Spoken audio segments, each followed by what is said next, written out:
Hello, Rockstar parents! Say hello, Manaya! Hello! Hi, it's Christine here. Welcome to my channel. This is my little girl, Manaya. And we are super excited because in this video, we're going to be sharing whether homeschooling could potentially be an option for us versus public school. And if you are thinking of or considering homeschooling your child, or you're already on the path and making the necessary moves to homeschool your children, then you're going to find this video super useful. So anyways, let me just introduce myself first before I dive in. I'm Christine, like I said, and this channel is a community that shares tips and strategies on how we can all raise happy and confident children through positive parenting. And we also share all topics parent related, including this one. So we're going to explore homeschooling versus public school.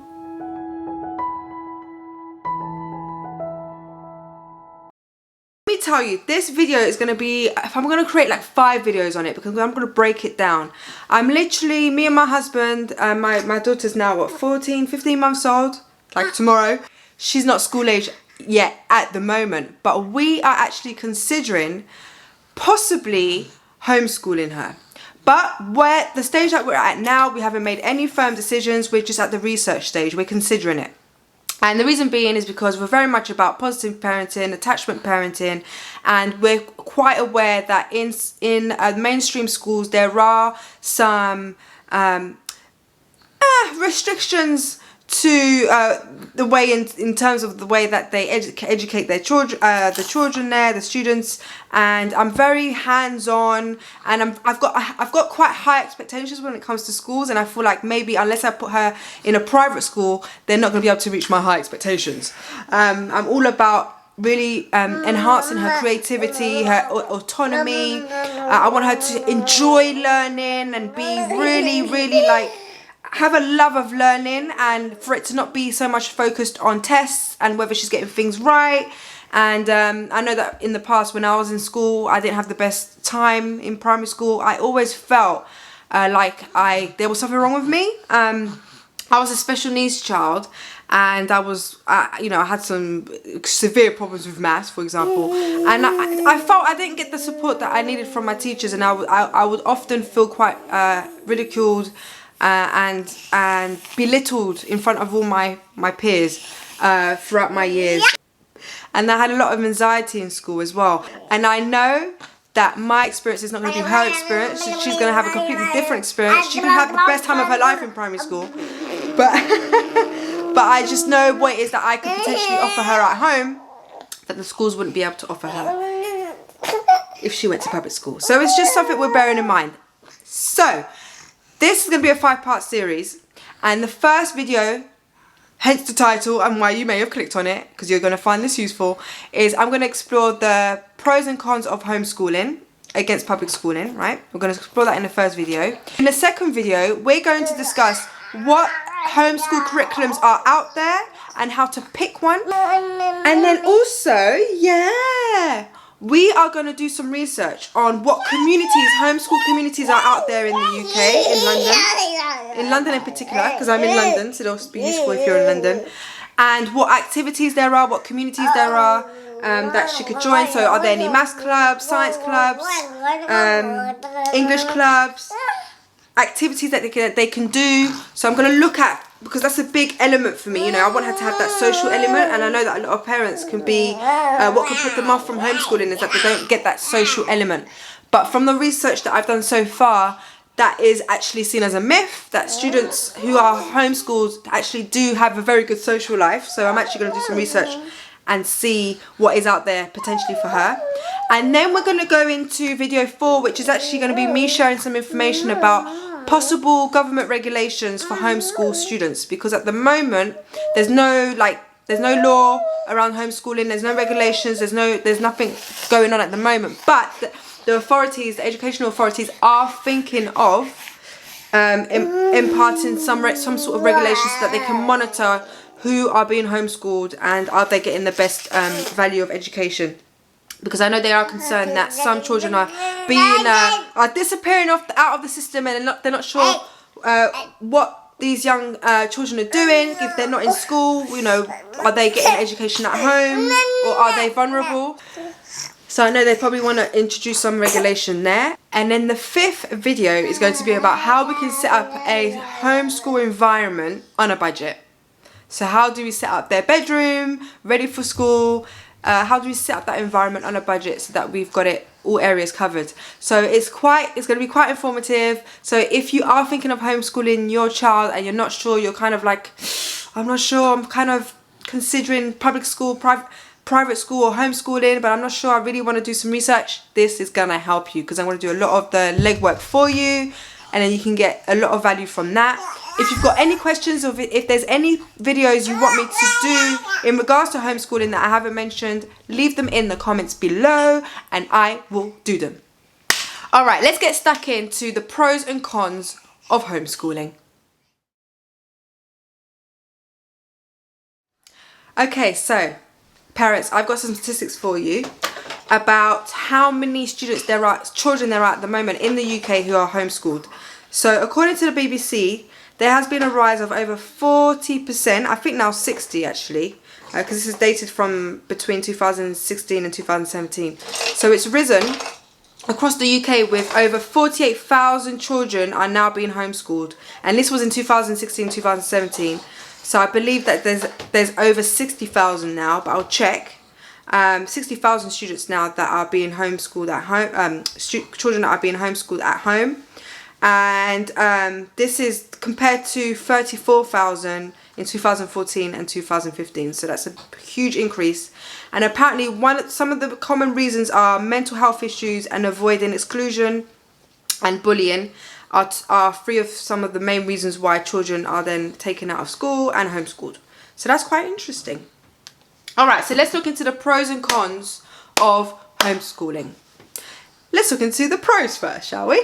Okay, so what intrigues me about homeschooling, and I'm sure what intrigues you about homeschooling, is that when you homeschool your child, unlike when your child is in public school, you have direct control of the content and the delivery of their lessons. So you get to be as creative as you want to be when you're delivering your content, your subjects areas to your child. And also what I love is that you can literally tailor the curriculum or the schooling style to your child and the way that they learn. You can really give them that personalized one-to-one interaction, and they're getting that really focused support from you, and you get to adapt your teaching style to their learning style. So they literally they guide you of the way they want to be learned, and you can be as creative as you want. So you've got that freedom, that autonomy of delivering and preparing and assessing the way that you feel works for your child. So that's what I love. A side note as well is that we want to homeschool our child, but we plan to homeschool her only for the primary school years. So we get her ready for the SATs so that she can then go into secondary school, ideally grammar school, when she's older, and then go to college as well, because apparently that's compulsory, that they have to go to college, which is fine. And then if she wants to, she can go to university. So we only want to do homeschooling for the primary school years, but these videos will still be helpful if you want to do homeschooling throughout the whole educational journey. Alright, so the next positive is that you get to enjoy being in a tight-knit community. So when I do the next video on what communities are out there for homeschooling children, for children who are homeschooled, it's going to be really amazing to know that our children will be able to create a bond and a tight-knit friendship with other homeschooled children. And also for you as the parent, you get to meet other parents who are homeschooling their children and create friendships in that way as well. You can even share resources together. So you'd be able to say, for example, you meet a mum or a dad who are very good at a particular subject. You could bring your children together, and then they go to the house and that parent offers tutorials, and you could exchange toys and books. Like, you can really share your resources and your expertise. If you don't have to be an expert in any area to homeschool your children, but it does help to kind of use each other's talents. If you're really good at arts and crafts and you're very creative, you could bring in your children's friends in who are also being homeschooled and do little tutorials on a regular basis. So it's really super cool that you can create that tight-knit community and share resources. So the next benefit is that we get to have more time with our children.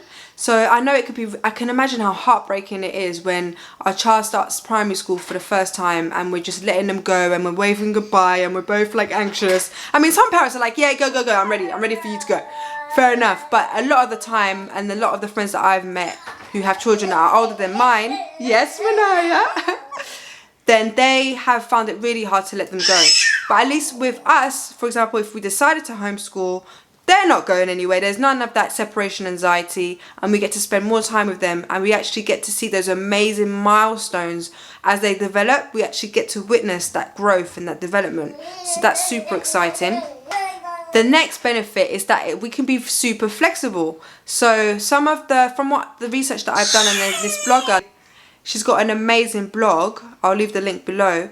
She shares how she can literally organize her week and go with the flow with her children. That's the style that she likes to use. She likes to go with the flow. So she would literally have activities that are there on a regular basis and clubs that are there on a regular basis every week. And then she would add any extra trips or activities within her schedule and be very flexible around that. So she doesn't feel restricted, her children don't feel restricted, and they are really enjoying the love of learning. So that's super great. The next benefit is that you get to also learn, this is going to be good for me, you get to also learn as you go as well with your child. So if there's any areas that you need to brush up on, you have that time to study it and then teach your child. And I think that's a great way of working on your areas of development that you want to work on. So that intrigues me as well, and that's really going to challenge me, and I like the idea of that. The next benefit, and I love this one, is that we get to play on our child's strengths. So if you know your child is very good at drawing, you can use drawing to teach them about history. You can get them to draw certain characters within history. You can get them to, if you know that they love music, you could teach them maths through music. So you can get really creative. So play on their strengths and then teach them what they need to learn through that, so that they love and enjoy maths, that they love and enjoy science. And these elements of being able to play on their strengths and adapt your teaching methods according to that. Teachers in schools don't have time to do that. They've got 30 students to teach. They literally have to be very regimented and very limited in that area of creativity. But with homeschooling, you can literally enhance your child's strengths so that they can really flourish in that area, and I love that. Okay, now that we've gone through the positives, let's go through the negatives or the cons of homeschooling. So the first negative aspect of homeschooling is that it takes time. So if we are to consider homeschooling our children, literally compared to taking our children to public school, where they'll go to school from about 8:30 till 3 o'clock, 3:15 in the afternoon, with homeschool children, they're at home with us. So literally there is going to be less time for us, for self-care, for the mum or the dad that is homeschooling the children. There's going to be less time. So that's definitely something I have to consider, and something we all need to consider, that we're going to have less time for ourselves.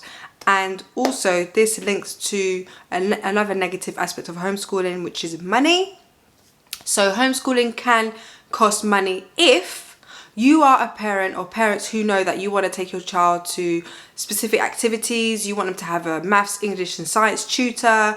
You want them to do a range of activities that are very broad, that costs money. So obviously that means that you know, homeschooling, there's no limits to how much you could spend, right? So we have a choice. It's up to us. We could spend thousands upon thousands, or we could decide to be on a budget. And still being on a budget doesn't mean that their quality of education goes down. It actually doesn't mean that at all. So I'm here to reassure you, I've done some research. You can still give them the best experience on a budget, which is what I would be doing. I would want my daughter to go to specific activities, for example, drama, maths, English and science, and then those will most likely be paid for. And then the rest, I'll go and explore and find out what homeschooling activities she can do that are free. She can go to different excursions, and go to the museum, go to play centres that offer a range of versatile classes that she can do for free, so, or for very cheap. And I want her to join brownies as well. Anyway, so that's for another video, but you can actually set a good budget. So there is a positive turn on this one when it comes to money. Apparently, if you may have thought that, yes, public school is completely free, we actually, as I'm sure you, if you really think about it, we actually do spend quite a bit of money sending our children to public school. That it isn't actually free. So indirectly, we are actually paying for them to go to school. On average, according to statistics, it could cost us about £22,000 a year to take per child to take them to school. Sorry, not per year. Per child to take them to school. Because think about it, you're paying for uniform, you're paying for trips, you're paying for lunches, you're paying for those holidays during the peak times that are more expensive. So it all adds up. So there are costs to taking our children to public school as well. So something to bear in mind. We'll go into budgeting and how we can budget for homeschooling, what that would look like. And I'm going to actually create an itinerary of activities and how much those would cost, that we've got an idea of how much it would actually cost on a budget to homeschool our children. So I'll do that on a separate video. So another negative aspect of homeschooling is that we're most likely going to experience judgment from other people, friends, family, and even strangers. So when it comes to strangers, imagine you're out doing your day-to-day activities with your child whilst other children are in school during school times. People could ask you, why is your child not in school? So that could be quite frustrating, a bit annoying, very intrusive. That can happen. I know that as some homeschooling parents experience that quite a few times. That is something that we would just deal with and get used to. And also maybe families and friends might be like, oh, this is very, very different. Why are you not taking your child to school? Like, you know, and they might have their own preconceived ideas of that. But I thought, in my opinion, that it's not our role to have to explain ourselves. We know that what we're doing is for the best for our child. And so if you were to decide to homeschool, you could either just say, look, it works for us, and just answer in a very short sentence, it works for us, that's why we're doing it. But I think our friends and family know how we're quite untraditional family. We do things differently to what society may expect, and we're a bit out of the norm. So I'm sure our friends and family won't be that shocked that we're considering homeschooling. We haven't yet decided. But if you do face that, it is a normal part of the journey, and eventually I'm sure people will stop asking because they'll just get it. They'll just eventually get it. So another negative is that it can cause some stress in the family. And if you are here with your partner raising your child, then it can cause some strain in the relationship because there is less time for couples time. Now, let's consider that if there are families, when there are families that do take their children to public school, the parents are usually, on average, both at work. Or one of them is at work and one of them is at home. So either way, they're not really spending time together during the day. So it kind of balances out. And what it can do, so I'm going to flip this on its tail now, is that I could turn stress into a positive in this aspect, because you may feel like it's even more important to commit a specific day to couples time because you know you're homeschooling. So it might actually make you more aware of that and make you more regimented with your time, so that you do actually spend time together on purpose, because you know that there's pressures, extra pressures, less time for couples time when you're homeschooling. So that's quite a good thing. I know that family time for us is very important, and couples time is important for us. So we would really try and find a way of making that work. So also on another aspect of stress is that when we homeschool, a lot of pressure, we could put a lot of pressure on us as being the educators. Like, oh my gosh, we have to make sure that we're providing the best education as possible, because it's up to us now. It's literally our responsibility to make sure they pass their exams, they get their qualifications, etc., etc. It's up to us to make sure they get the best education. So we can put a lot of pressure on us, which can turn into quite a bit of stress. But if we get the support that we need, and know that we are not necessarily the only ones that have to homeschool them, we can get tutors, or we can take them to specific clubs. You know, it takes a community to raise a child. This is the whole point of this channel, right? It takes a whole community, and building a community so that we all raising our children together, and this is all a part of it. So if we do notice that we're putting stress on ourselves, we need to know that we can tap into other resources to allow other people to take part in the education of our child, so that we're all doing it together. So that can help dissipate any stress. So another negative is alongside that is that we may feel we need to be an expert of all things. So if we do decide to homeschool, we suddenly, you know, have this pressure of, okay, we need to be an expert of maths, English, science, history, geography, all of that stuff. So it can sometimes feel a bit overwhelming. But like I said, as one of the positives to homeschooling is that we can learn as we go. I tell you one thing, I know my teachers, my friends that are teachers, and they literally teach subjects that they have no expertise in. So they're literally learning as they go. They're literally learning. I've got one friend who is she's more of an English expert, more of an English teacher, but she's teaching now. I think she was teaching geography and biology. She had to go and like literally self-study and then teach the children, and she does that as she goes along. So it's even teachers have to do it. So we're not alone. If as homeschoolers, it's literally you'd be surprised by how the boundaries are blurred in terms of our role as home educators and then the actual teachers in public schools, because they are experiencing, because of cuts, because of shortages of staff, they literally need to train themselves in a subject so that they can teach other children as they go. So we don't need to worry about that so much. We don't need to be an expert of everything. We don't need to be qualified in anything, but we do need to have obviously a basic level, and then we can learn as we go. So there's no pressure there at all. So I don't feel pressured. I'm not exactly the most intelligent person at all, but I am so excited and willing to train myself up and explore with my child and learn with my child. I think that's what's amazing about homeschooling, is you can literally feel like you're doing it together. Right? Obviously they have me as educating them, but it is going to be like a beautiful journey of sharing knowledge, right? And that's all part of helping to reinforce them, reinforce the interest of learning, and I want to really create lifelong learning in my child, and I feel that's a great way of doing that when you're doing homeschool. Another negative aspect of homeschooling is that we are then left to plan, prepare and assess the work of our children. Now, having said that, it does depend on the curriculum style that you decide to use for homeschooling. You have some parents who use unschooling, which basically means they don't have a schedule, they don't have a routine, they literally go with the flow of their child, and the child decides what they want to learn and when, and they don't really use discipline. They literally don't have a schedule for bedtime or screen time or anything like that. So it depends on what style of homeschooling you use. If you decide to follow the school curriculum from A to Z, then you would need to plan, prepare and deliver the lessons in that structured way. So that could equate to more work. However, if your style, you want it to be a bit more balanced, where you have the curriculum. So if I decided to do homeschooling, I would get the resources and find out what the curriculum is for primary school.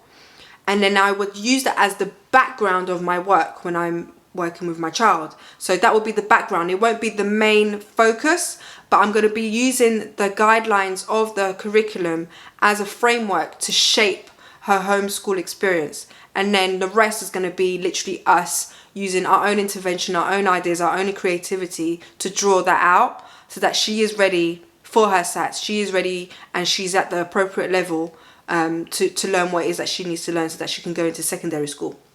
Because like I said, secondary school should go and mainstream, grammar school, but then for primary school I'd want her to, if we decide to go ahead, it'd be for primary school age.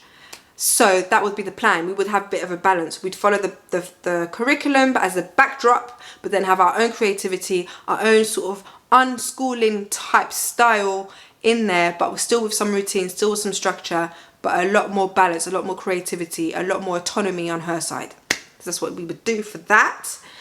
And the next negative aspect of homeschooling is that if you were to have a second child or a third child, then it can mean that it takes up even more of your time, even more of your energy, and then you would need to adapt your materials and your resources to the appropriate age group of your children. So that's something to bear in mind. I've got one child at the moment, so it's easy for me to dream up, oh, it's going to be amazing, it's going to be so easy, it's going to be simple because I've got one child.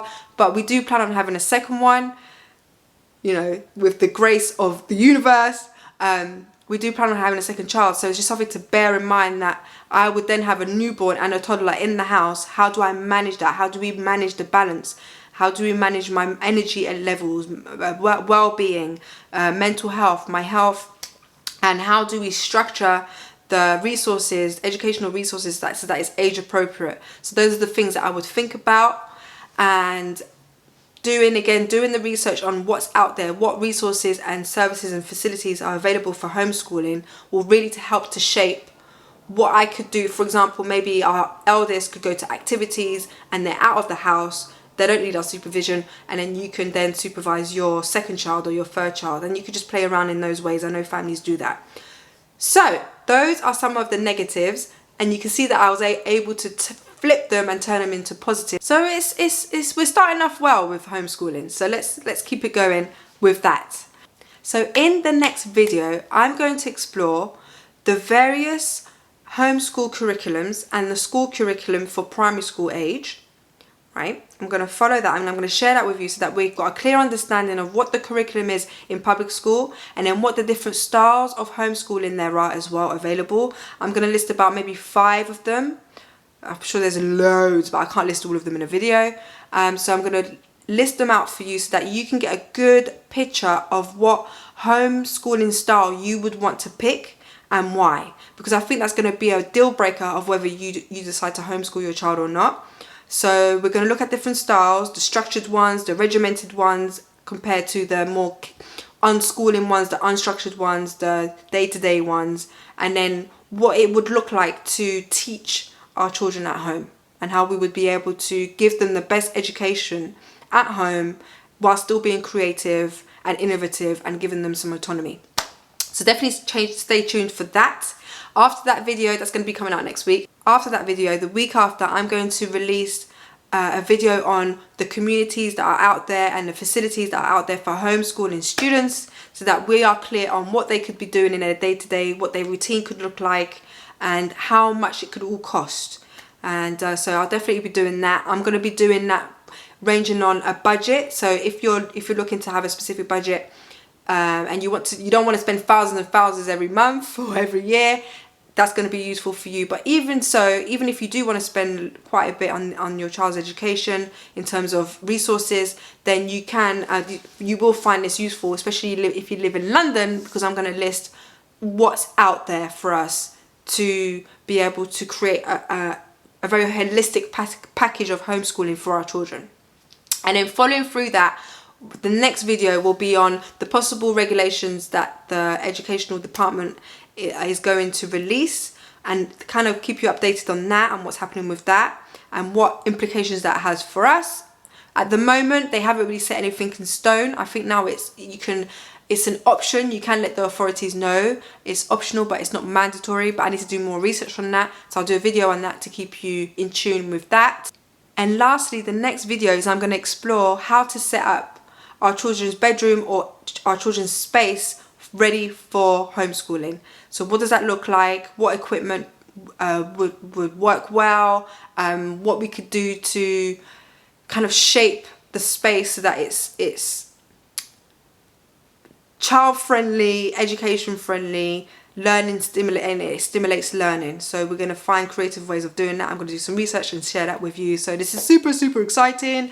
So after this series, you should be well equipped, well informed of what homeschooling is all about and whether you feel it could work for you and your child. So you could say that for now I'm leaning towards homeschooling, but again, I do want to do more research. I do want to go into some primary schools and arts teachers some questions, find out as much as I can about the core curriculum, and really get a broad understanding of what public schooling is all about, and also homeschooling, and just get really in tune with it all. My child, I've got time, she's 15 months old, so we don't have to make final decisions right now, but I feel like this is the best time to really get all the information and make that really important. It's a very important decision, and making sure that it's right for us and right for the family. So that's something for you to bear in mind as well, if you're still thinking about it, is to actually get all the information that you can, and maybe join some Facebook groups that will help you to gain more information. You can ask some questions. I'll leave some links to some Facebook groups that I've already